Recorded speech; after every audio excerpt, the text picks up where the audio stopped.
Buenas tardes a todos y a todas. Señora Margarito Echevarría, directora de la Agencia Vasca de Protección de Datos, don Manuel Medina Guerrero, director del Consejo de Transparencia y Protección de Datos Andalucía. Señoras y señores, damos comienzo ahora ya a la segunda sesión en la que participan las autoridades de protección de datos de diferentes comunidades autónomas. En este caso nos iba a acompañar también la directora de la Agencia de la Autoridad Catalana de Protección de Datos. Excusamos su presencia porque hoy no nos puede acompañar.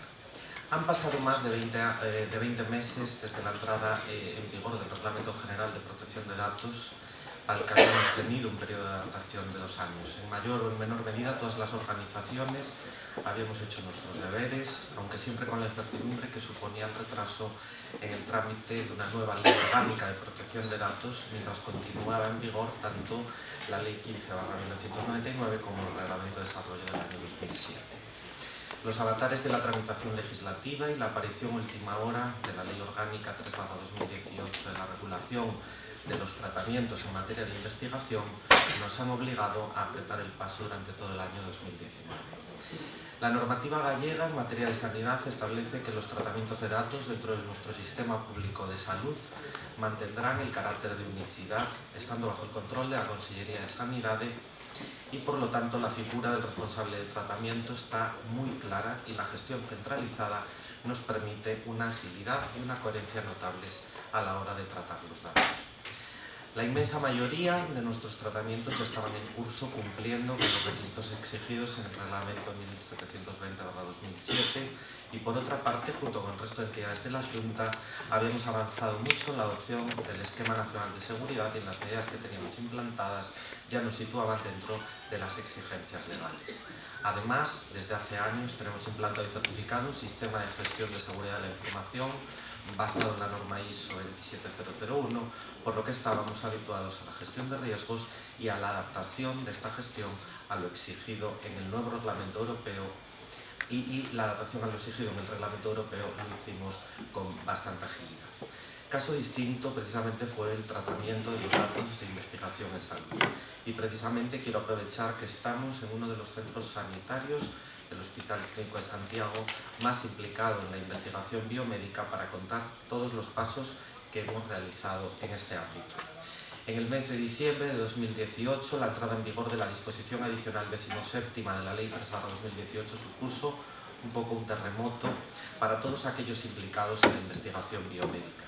Varias prácticas que se habían extendido, aprovechando la falta de un marco explícito, pasaron a estar fuera de la ley al tiempo que se creaban nuevas herramientas para los que no estábamos preparados, ni los investigadores ni el propio sistema público de salud.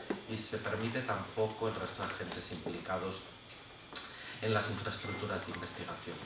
Siendo conscientes del valor estratégico que tiene la investigación para un sistema público de salud, nos comprometimos con todos los actores a elaborar un marco regulatorio propio que les facilitase su trabajo y les diese garantías tanto a ellos como a las personas cuyos datos estaban incluidos en los estudios de investigación y ensayos clínicos. Fruto de una larga tarea de análisis, difusión y diálogo, concluimos en la elaboración de una base normativa que se asienta sobre, en primer lugar, la responsabilidad que el sistema público de salud ostenta sobre el tratamiento de datos en investigación biomédica que se realizan en su seno. Esta responsabilidad incluso se ha hecho explícita a través de una modificación de la Ley de Salud de Galicia el pasado diciembre. En segundo lugar, la necesidad de que cualquier estudio de investigación biomédica que se realiza dentro del Sistema Público de Salud de Galicia cuente con la autorización explícita del mismo, formalizada a través de un encargo de tratamiento con el investigador principal. Esta autorización no excluye, por supuesto, el resto de trámites exigidos en la disposición adicional 17ª, y para evitar retrasos burocráticos se pretenden incluir esquemas de ventanilla única para aquellos estudios presentados en los comités de ética de investigación de Galicia. Se distinguirá entre estudios de bajo impacto en la privacidad y de alto impacto en la privacidad. En función de ello se determina quién puede autorizarlos y las exigencias que se trasladan al promotor del estudio. En cuarto lugar, la creación de un registro unificado en el que se recojan los ensayos clínicos y los estudios de investigación biomédica que se están llevando a cabo dentro del Sistema Público de Salud de Galicia. En quinto lugar, la necesidad de gestionar de una manera adecuada los consentimientos dados por los interesados para participar en los estudios de investigación y los ensayos clínicos. Apostamos también de forma decidida por los consentimientos para líneas de investigación. El objetivo final es la creación de un registro gallego de consentimientos gestionado con plenas garantías para las personas participantes en los estudios y ensayos. En sexto lugar, trabajamos en la identificación y consolidación de los modelos de pseudonimización y tratamiento lo más estandarizados posibles. Y en séptimo lugar, hemos determinado que antes de identificar datos pseudonimizados se requiere el informe favorable del Comité de Ética Asistencial correspondiente. También se identificó la necesidad de separar de manera explícita los tratamientos de investigación biomédica de las evaluaciones de calidad asistencial, los estudios retrospectivos. Hasta la aprobación de la Ley 3/2018 se habían mezclado las finalidades y muchos de los estudios retrospectivos realizados con una finalidad clara y específica de evaluación de la calidad asistencial o de la actividad asistencial se estaban tramitando como estudios de investigación. En estos momentos se ha definido una vía clara para la aprobación y realización de estas evaluaciones y se les ha dado de un marco específico, para dar garantías a todos los implicados. Por agilidad, hemos definido de manera transitoria a través de instrucciones, pero en este momento ya estamos tramitando los elementos definitivos. Bueno, no es verdad que lo estemos tramitando, estamos cerrando el borrador definitivo del decreto, lo tenemos cerrado como una semana y media aproximadamente, y posteriormente sus órdenes de desarrollo para darles el viso normativo correspondiente. Y sin más, como bueno, yo era un poco el moderador, pero quería hacer una introducción sobre lo que estamos realizando en Galicia, sobre todo con la investigación biomédica y la protección de datos en esta materia, pero sin más, los protagonistas de esta mesa somos responsables del tratamiento de datos, los responsables de las agencias autonómicas de datos, tanto del País Vasco como de Andalucía, y sin más les doy la palabra. En primer lugar, a Margarita Uría. Margarita Uría es licenciada en Derecho, ejerció como abogada en profesión liberal entre el año 75 y el año 80. En el año 80 obtiene el puesto como funcionaria de letrada en los servicios jurídicos del Gobierno Vasco y en 1985 fue nombrada directora de lo contencioso del Gobierno Vasco.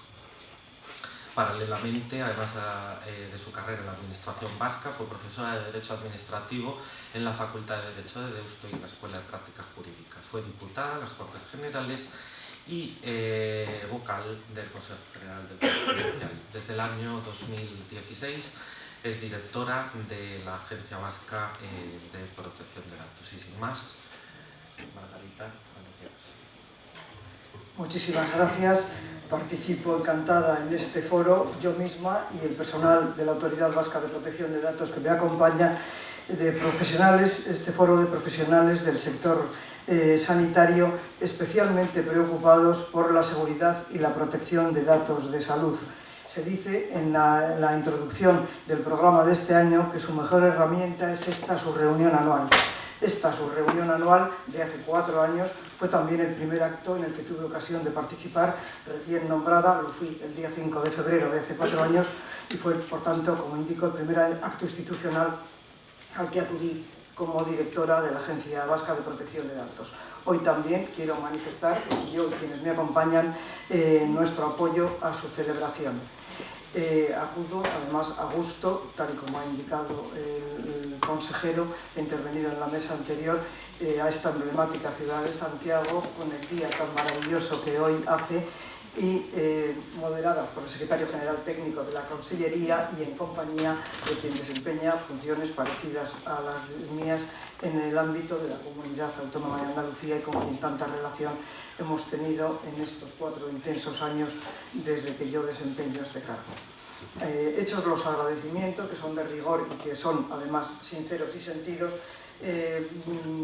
voy a hablar también, aunque creo que ya lo han hecho también tanto la directora de la Agencia Española como lo harán quienes hablen con posterioridad a mí, de la importancia de la protección de datos en el ámbito de la salud. Como autoridad vasca a la que represento,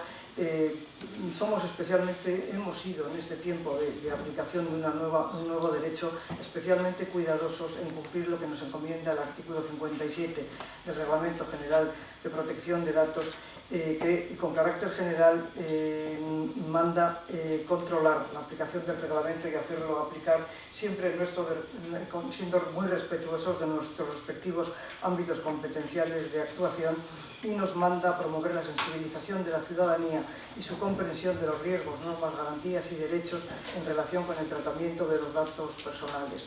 Buen ejemplo de esto ha sido citado por la directora de la Agencia Española cuando se ha elaborado desde ella, con la bondad y calidad que es habitual, la guía a la que ha hecho referencia y que tengo delante de pacientes y usuarios de la sanidad, que fue objeto de publicación muy recientemente en noviembre del pasado año 2019.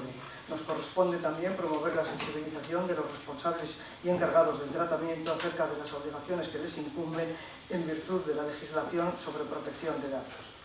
La realización de actividades tales como este foro contribuyen decisivamente a la segunda de estas funciones citadas y proporcionan una excelente oportunidad para debatir y escuchar a los profesionales de la salud, tanto asistenciales como investigadores o directivos. Son conocidos, pero no está de más recordar cuáles son los aspectos más relevantes en relación con el tratamiento de los datos personales de salud, y me gustaría hacerlo desde el punto de vista de los principios que, de acuerdo con el ya citado Reglamento General de Protección de Datos, inspiran la protección de estos datos de salud. Algunos de tales principios, la licitud, la lealtad o la transparencia, no presentan generalmente conflictos importantes, pues la habilitación para los tratamientos en el ámbito sanitario está bien establecida en su legislación sectorial, así como la limitación del plazo de conservación o la necesidad de la exactitud de los datos registrados en las historias clínicas. Cierto es que puntualmente puede haber casos en los que tales principios puedan verse conculcados, pero son casos puntuales que cuestionan su generalmente correcta aplicación general. Sin embargo, quisiera detenerme en algunos de los principios que suelen presentar conflicto, sobre los cuales es necesario progresar en su correcta aplicación. Me estoy refiriendo a la minimización de los datos o a la limitación de la finalidad y a la integridad y confidencialidad de la información personal. En cuanto a la limitación de la finalidad, la primera cuestión que quiero destacar es la necesidad de evitar las desviaciones de finalidad de los tratamientos de datos, respecto de la cual el Reglamento General de Protección de Datos establece que los datos habrán de ser tratados con fines determinados, explícitos y legítimos, y no serán tratados ulteriormente de manera incompatible con tales fines. Por regla general, la finalidad por antonomasia es la asistencial. Evidentemente, como consecuencia de la universalidad de la prestación y de la calidad de nuestro sistema sanitario, al que también se ha referido el consejero que ha hablado en la mesa anterior, el gran volumen de datos que se generan a lo largo del tiempo por la totalidad de la población constituye una fuente de datos muy valiosa para su utilización extensiva e intensiva para otras finalidades en estos tiempos dominados por el Big Data. Así, su reutilización en el terreno de la salud pública está plenamente justificado y cuenta con sobrada habilitación legal, y toda la sociedad nos beneficiamos de ello. Algo parecido ocurre en el terreno de la investigación. El Reglamento General de Protección de Datos ya prevé en su artículo 5.1b, al tratar de la compatibilidad e incompatibilidad de la reutilización de datos de salud, que el tratamiento ulterior de los datos personales con fines de archivo en interés público, fines de investigación científica o histórica o fines estadísticos no se considerará incompatible con los fines iniciales. Esta referencia a la reutilización de los datos de salud para fines de investigación científica supone un avance importante desde el punto de vista de los promotores de las investigaciones en el ámbito sanitario, puesto que tradicionalmente se venía culpando a la protección de datos de poner trabas, la reiterada expresión de palos en las ruedas de la investigación, cuestión que por otra parte no era del todo cierta, pues las mayores limitaciones existentes anteriormente para la reutilización de datos asistenciales para las finalidades de investigación procedían de la propia normativa sectorial y no tanto de la legislación sobre protección de datos. El Reglamento General de Protección de Datos dedica posteriormente en el artículo 89, a través de las garantías excepcionales aplicables al tratamiento con fines de, entre otros, de investigación científica, y entre las garantías que menciona se cita la necesidad de garantizar el respeto del principio de minimización de los datos personales, incluyendo la pseudonimización. Adicionalmente, la Ley Orgánica 3/2018, la Ley Orgánica de Protección de Datos y de Garantía de Derechos Digitales, incluye una extensa previsión respecto del tratamiento de los datos de salud en su disposición adicional 17ª, cuyos detalles no pretendo desglosar aquí ahora ante todos ustedes, con los que están sobradamente, con cuya dicción están sobradamente familiarizados, sin indicar que fue objeto de especial atención y dedicación la elaboración de esta disposición adicional en su paso por el Congreso de Diputados, en las comparecencias previas a la elaboración de las enmiendas. Hubo, a petición de distintos grupos parlamentarios, la presencia de científicos que pudieron ilustrar a sus señorías sobre esta importante cuestión que, como ya he dicho, se trasladó luego a la disposición adicional 17ª de lo que es el texto de la Ley Orgánica. Pero sí quisiera destacar la previsión que se hace respecto de la posibilidad de extensión del consentimiento, no ya para un proyecto concreto, sino para categorías de investigación dentro de áreas generales vinculadas a una especialidad médica. De esta manera se ha evitado la posible consideración como consentimiento viciado de un consentimiento de este tipo por no ser suficientemente específico. Creemos que la consecución de esto dentro del texto legal fue un importante avance. Sin embargo, desde las autoridades de protección de datos debemos y tenemos como obligación el estar atentos a otras iniciativas de reutilización de datos personales de salud fuera del marco de la investigación científica, amparada legalmente, como son la constitución de bancos de datos de salud sin el consentimiento de los interesados, de los cuales se vienen haciendo eco los medios de comunicación, resulta atractivo para difundir, promovidos por operadores de servicios de búsqueda de redes sociales, de localización, etc., por mucha inteligencia artificial que se les atribuya a los promotores de tales iniciativas. Hay que estar atenta, insisto, a iniciativas de este estilo al margen de lo legalmente previsto. El principio de minimización de datos y de protección de datos desde el diseño, al que ya se ha hecho referencia, lo he hecho yo misma y también en intervenciones anteriores, como una de las garantías en las que se puede descansar la reutilización de los datos de salud para investigación, establece que los datos personales habrán de ser adecuados, pertinentes y limitados a lo necesario en relación con los fines para los que son tratados y guarda una muy estrecha relación con el principio de protección de los datos desde el diseño. Posiblemente con la mejor intención, los protocolos asistenciales de recogida de datos suelen ser exhaustivos y ávidos de información, cosa que probablemente han de ser para tratar de darnos una asistencia segura y fiable, pero que en ocasiones resultan ser excesivos o no adecuados a lo que se pretende. Sin embargo, las autoridades de protección de datos recibimos, a consecuencia de ello, con frecuencia, reclamaciones de ciudadanos que se sienten perjudicados de alguna manera cuando detalles de sus historiales o episodios aparecen fuera de contexto o sin una necesidad o justificación aparente. Me estoy refiriendo al volcado excesivo de datos en partes de interconsulta o en informes de urgencia y en otros documentos sanitarios. Esta es una cuestión que puede atajarse mediante un diseño adecuado, estableciendo cuáles han de ser los datos realmente necesarios y pertinentes en cada caso, teniendo en cuenta la finalidad para la que se solicitan o emiten y a quién van destinados. Desde las autoridades de protección de datos, desde la vasca en concreto, hacemos un llamamiento a la introducción de la protección de datos desde el diseño y por defecto en el ámbito de la salud, desde el mismo momento del diseño de los procesos, protocolos y procedimientos aplicables en el ámbito asistencial. El principio de confidencialidad y de seguridad es un tercer principio que deseo destacar, especialmente en la vertiente interna, es decir, la que afecta a los propios trabajadores de la salud. Es evidente la consolidación de una conciencia cada vez mayor de respeto a la confidencialidad respecto a terceros que todos los trabajadores de la salud tienen y van interiorizando. Sin embargo, y como todos ustedes saben, la virtud bien entendida ha de empezar por exigírnosla a nosotros mismos. Y es a las autoridades de protección de datos las que debemos continuar trabajando para no recibir reclamaciones de pacientes que en algún momento han tenido sospechas de acceso abusivo a sus datos de salud por parte de profesionales que no les estaban tratando. Esta es una práctica que no puede aceptarse por parte de un profesional de la salud, y los directivos de las organizaciones sanitarias cada vez son más conscientes y sensibles a todo ello. En este sentido, nos consta que en muchos casos se está trabajando seriamente en la concienciación de los profesionales y colaborando en la supervisión de la trazabilidad de los accesos para identificar y corregir tales malas prácticas. Sin embargo, no todos los profesionales son conscientes de la trascendencia de estas conductas, incluyendo desde el punto de vista de la responsabilidad personal, la administrativa y también la penal. Cada vez conocemos más casos con esta variable que pueden llegar a comprometer su carrera profesional. En este sentido, animamos a las organizaciones sanitarias a que contribuyan a hacer conscientes a los profesionales sanitarios de la importancia de la confidencialidad, de la necesidad de darle cumplimiento y de las consecuencias que pueden derivarse de no hacerlo.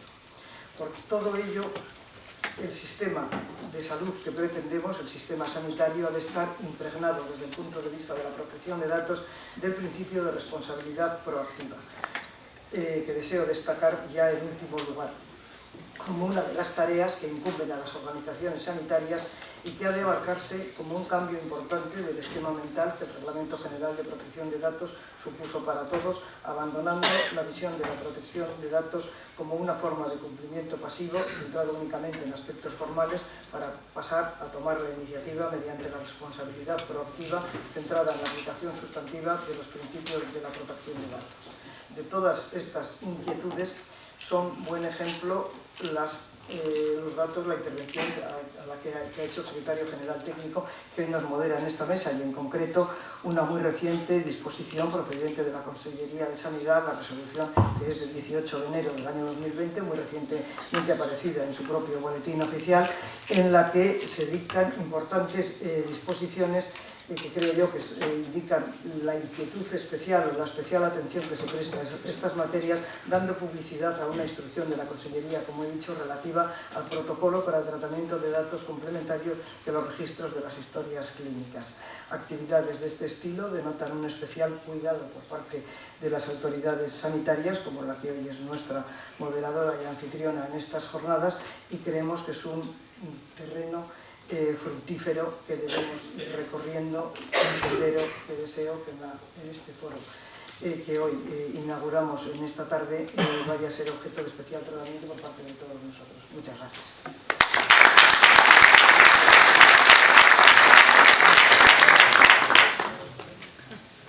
Muchas gracias, Margarita. Y ahora voy a dar paso a don Manuel Medina Guerrero.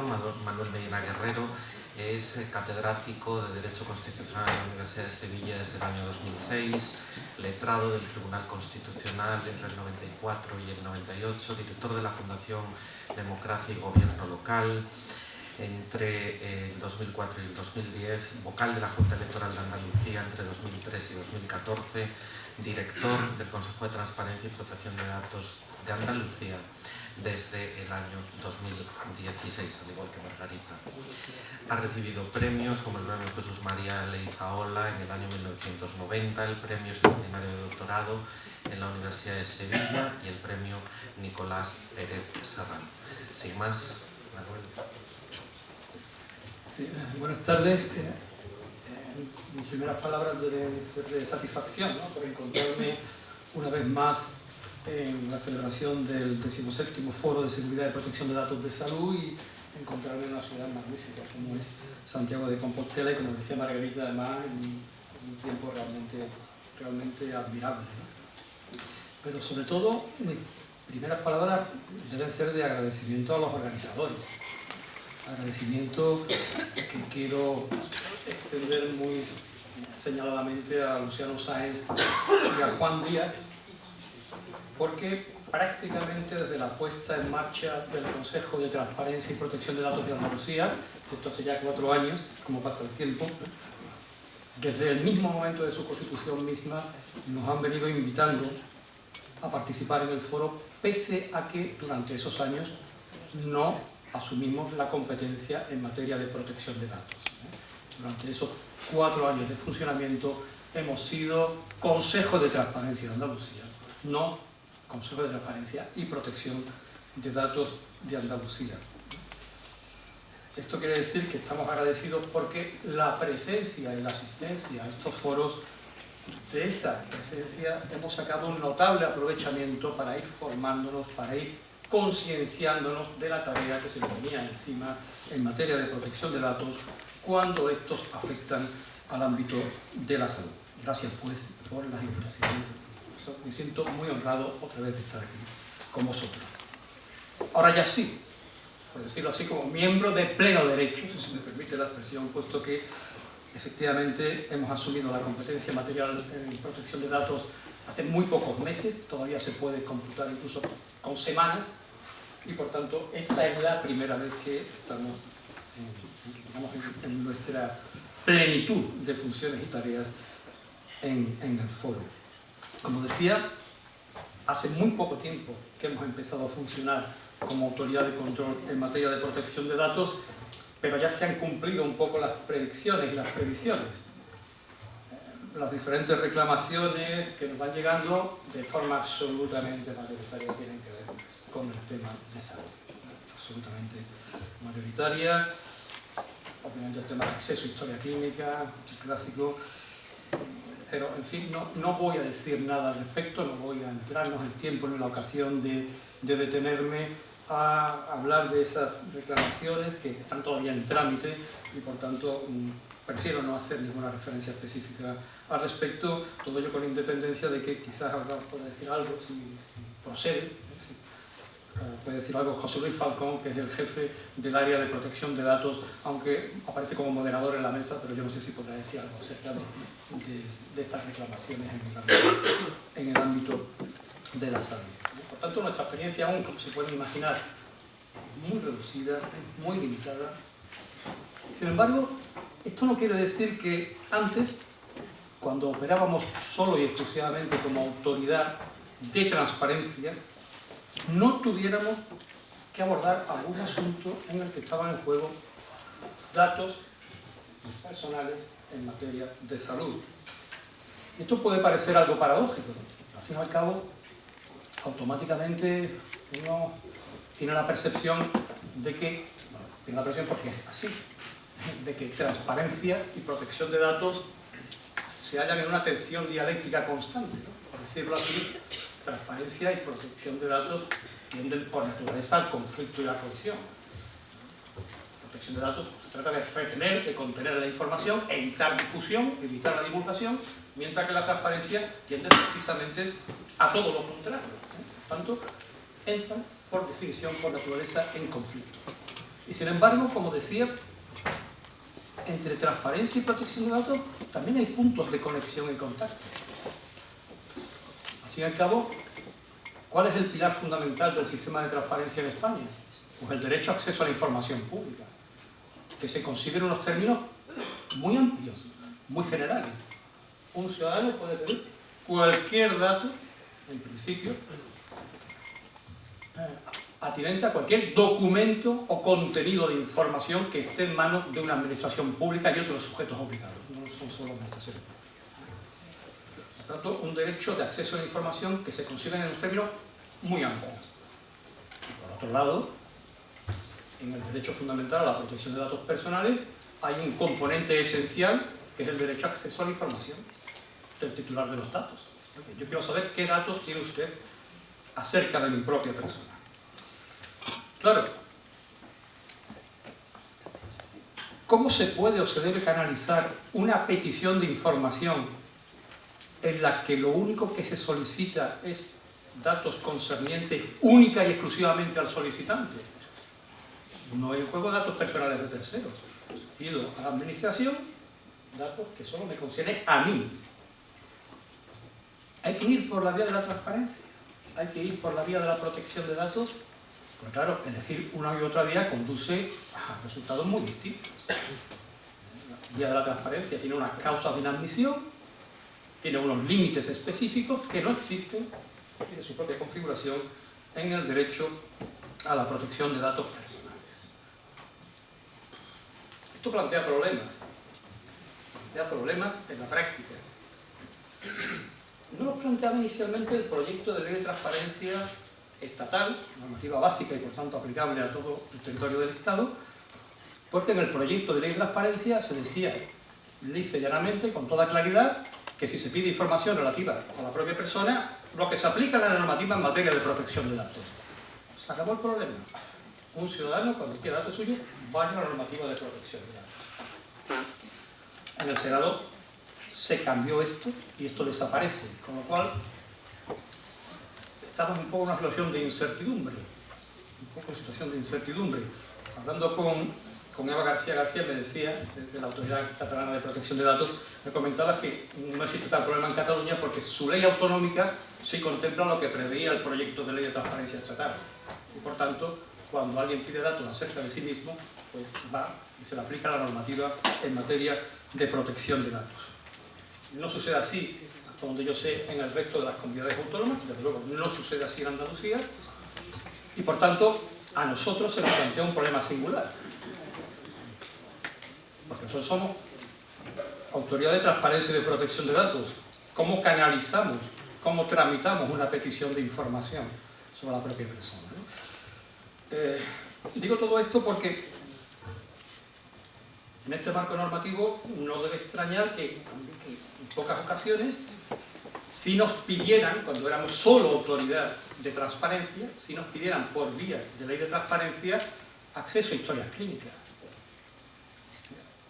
A mí no me impide a mí, en principio, que pida por transparencia información sanitaria, información de salud en este contexto. Esos asuntos eran fácilmente resolubles a mi juicio, con el criterio del Consejo Andaluz, porque hay una disposición adicional primera de la ley estatal, en la cuarta, en la ley andaluza, que dice que no se aplica la ley de transparencia en aquellas materias que tengan un régimen específico de acceso a la información.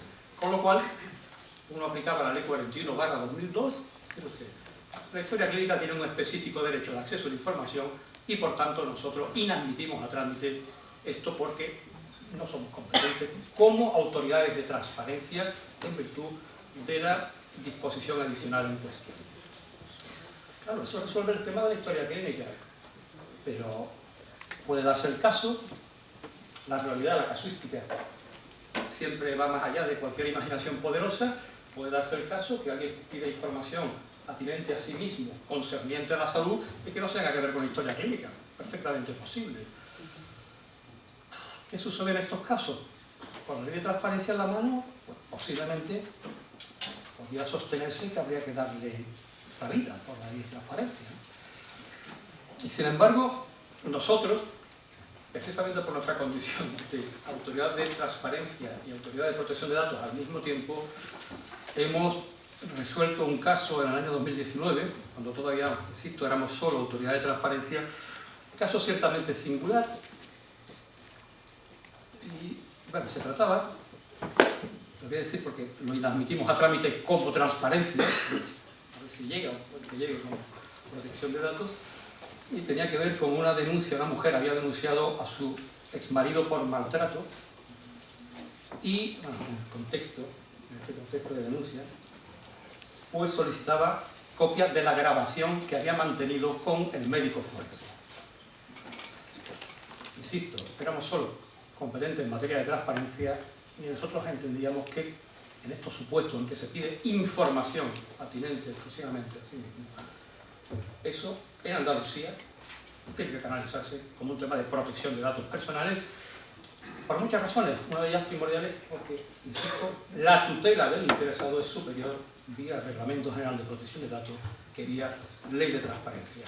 Esa es la decisión que adoptamos y esta es la decisión que supongo intentaremos ir perfilando en el futuro porque, insisto, es una problemática que solo tenemos hoy por hoy en Andalucía porque solo a fecha de hoy solo hay una autoridad de control que une ambas funciones, control de transparencia y control de protección de datos, que es un poco el modelo que está en Gran Bretaña, en Canadá, en Australia, en Alemania, etcétera, etcétera.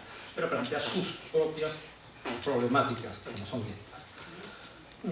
No querría alargar mucho más mi exposición, solo reflexionando acerca del derecho de acceso a los datos de los afectados en el marco de la normativa de protección de datos. Yo creo que el artículo 15 del Reglamento General de Protección de Datos ha supuesto un cambio, yo creo que puede ser más significativo de lo que parece a primera vista, porque, como es sabido, el derecho de acceso en el marco de la normativa de protección de datos hasta ahora era, por decirlo en términos de ley de transparencia, lo que se daba en contenidos de información. ¿Qué información tiene usted, administración, sobre tratamiento? Da determinados contenidos. Pero el apartado tercero del artículo 15 habla ahora de un derecho a la copia de los datos. Esto solamente puede ser, obviamente, copia al documento donde los datos se contengan. No puede ser otra cosa, no puede ser interpretado de otro modo.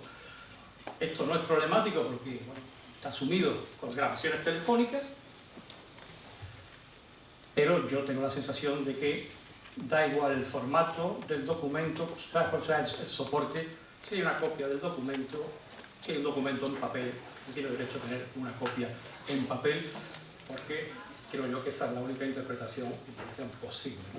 Pero vamos, hablo de esto casi una reflexión en voz alta, es casi una duda, en fin, son problemas que plantea ahora el nuevo marco normativo, que antes no existían porque la directiva no contemplaba el derecho a la copia.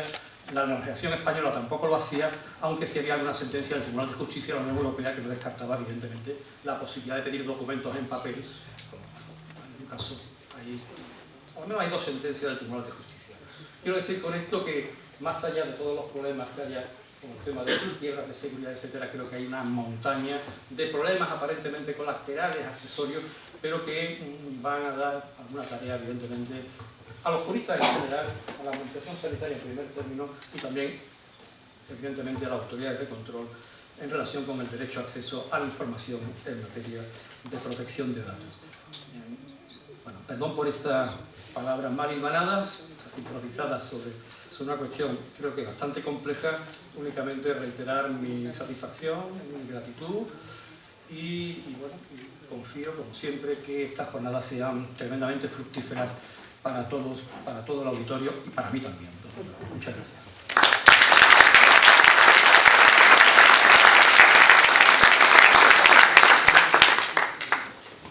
Bueno, tenemos la gran suerte de que estamos en hora, perfectamente alineados. Quedan 3 minutos para las 6, por lo tanto, si alguien desea hacer una pregunta o bien a Margarita o bien a Manuel sobre las exposiciones que han hecho, pues abrimos un turno de preguntas. Os ha quedado muy claro, perfecto. Pues nada, yo nada más que agradecer a Margarita y a Manuel, dos personas que desempeñan dos cargos tan importantes como ser la directora y el director de las agencias o Consejo de Protección de Datos y de Transparencia también en el caso de Andalucía. Agradecer también su presencia aquí de la directora de la Agencia Española de Protección de Datos, AMAR España, y bueno, agradecer a vosotros aquí vuestra presencia y nada más. Bueno, creo que hay una pausa café ahora a las 6 y entonces on time.